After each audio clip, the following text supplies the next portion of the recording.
존경하고 사랑하는 도민 여러분, 안녕하십니까? 이명현 의원입니다.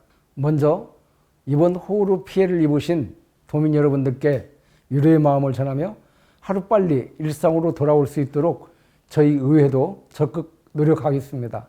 최근 지진과 시간당 100mm가 넘는 폭우성 집중호우 등 이상기후는 더 이상 전북에서도 먼 이야기가 아니게 되었습니다. 이번 5분 발언은 기존의 도시계획 패러다임에서 방제 예방형 도시계획으로의 패러다임 전환에 관한 내용입니다. 기존의 도시계획은 개발을 최우선의 방향이자 목적으로 수립되어 있습니다. 그러나 폭우, 가뭄, 폭염, 지진 등 기후위기 시대의 지역과 주민이 지속 가능한 발전을 하기 위해서는 방제, 안전, 환경을 중심으로 한 도시계획이 반드시 필요합니다. 2000년대 이후 도시계획과 풍수의 저감 종합계획과의 연계 의무화 등 노력은 있었으나 도시계획 수립 시 여전히 형식적으로 운영되고 있어 도시 방제 대책으로의 역할을 거의 수행하고 있지 못하고 있는 실정입니다.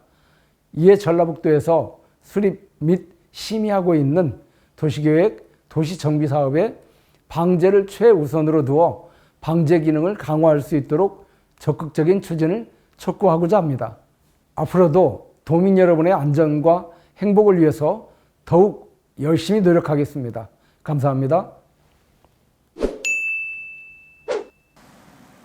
존경하고 사랑하는 도민 여러분, 안녕하십니까? 이명현 의원입니다.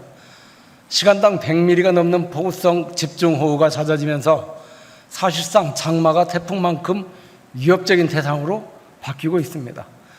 기후가 좋지 않게 변하고 있다는 것에 대해서는 이제는 누구도 부인할 수 없으며 그 현상을 매일의 날씨로 체감하고 있습니다. 단 한 번도 경험해보지 못한 기습적인 폭우가 쏟아지고 강한 지진이 우리 지역에서 발생하기도 하며 찜통 같은 폭염과 긴 열대야 앞이 보이지 않을 정도로 온 도시를 뒤덮는 미세먼지는 먼 나라 다른 지역 이야기가 아니고 바로 우리 전북이 겪고 있는 일상이 되었습니다. 이와 관련하여 오늘 본 의원이 말씀드리고자 하는 것은 방제 예방형 도시계획으로의 패러다임 전환에 관한 것입니다.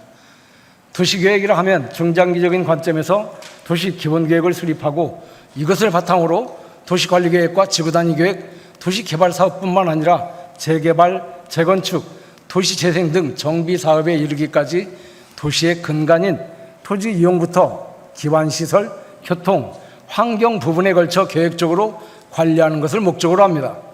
여기서 중요한 것은 계획의 방향과 목표가 무엇이냐 하는 것입니다. 지금까지의 도시계획은 개발이 최우선의 방향이자 목표였고 공공의 이익보다는 개발 행위 자체로 이득을 취하기 위한 그들만의 리그로 악용되기도 했습니다.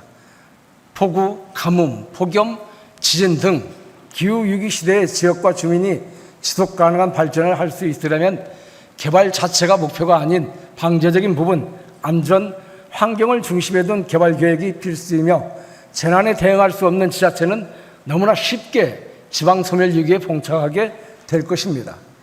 국토교통부는 2000년 이후 도시방제대책의 중요성을 깨닫고 이를 도시계획 단계에 반영시키기 위하여 그동안 시군 기본계획, 도, 시군 관리계획 수립 시 풍수의 저감 종합계획과 도시계획의 연계 의무화, 사전 재영향성 검토 및 기초조사 과정에서 재취약성 분석 의무화, 용도지구 중 방제지구를 추가 신설하는 등 제도적 기반은 이미 마련된 상태입니다.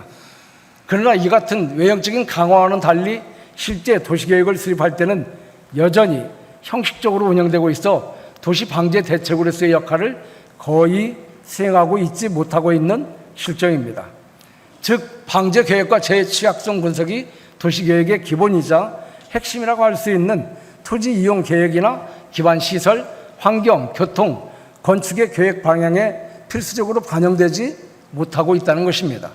그 이유는 첫째, 기존의 방제 계획, 재취약성 분석 결과의 구체성이 매우 떨어진다는 점입니다.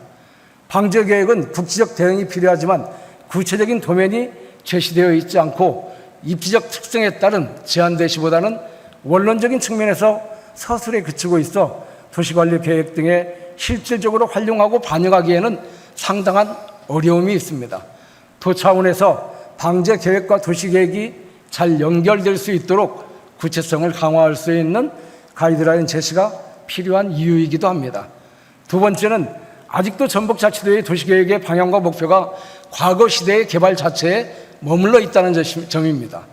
사정이 이렇다 보니 심의위원회에 참여하는 방제 전문가도 형식적인 차원에서 명단만 채울 뿐 방제를 도시계획에 적극적으로 반영하고자 하는 의견을 개진하기 어려운 실정입니다. 사실상 방제를 적극 반영한 도시계획은 자연스럽게 도시의 녹지 환경 증가에도 도움이 될 수 있습니다. 가령 공원 녹지 등 공지의 확보는 부적절한 개발을 제한함으로써 재해를 줄일 수 있는 것을 넘어서 미세먼지 정화, 빗물 저류 기능, 산사태 방지 등 복합적인 기능을 수행할 수 있습니다.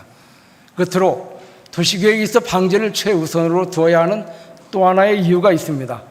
새로운 개발보다는 도시 취약 구성 요소, 즉 기후변화에 상대적으로 매우 취약한 노인과 어린이, 저소득층 인구와 주거 불량 취약 기반 시설을 우선적으로 고려하기 위해서입니다. 지역 방제 역량 강화 대책의 일환으로 전북자치도가 수립하고 심의하고 추진하고 있는 도시계획 도시정비 사업에 있어서의 방제 기능 강화 정책의 적극적인 추진을 촉구하며 발언을 마치겠습니다. 경청해 주셔서 감사합니다.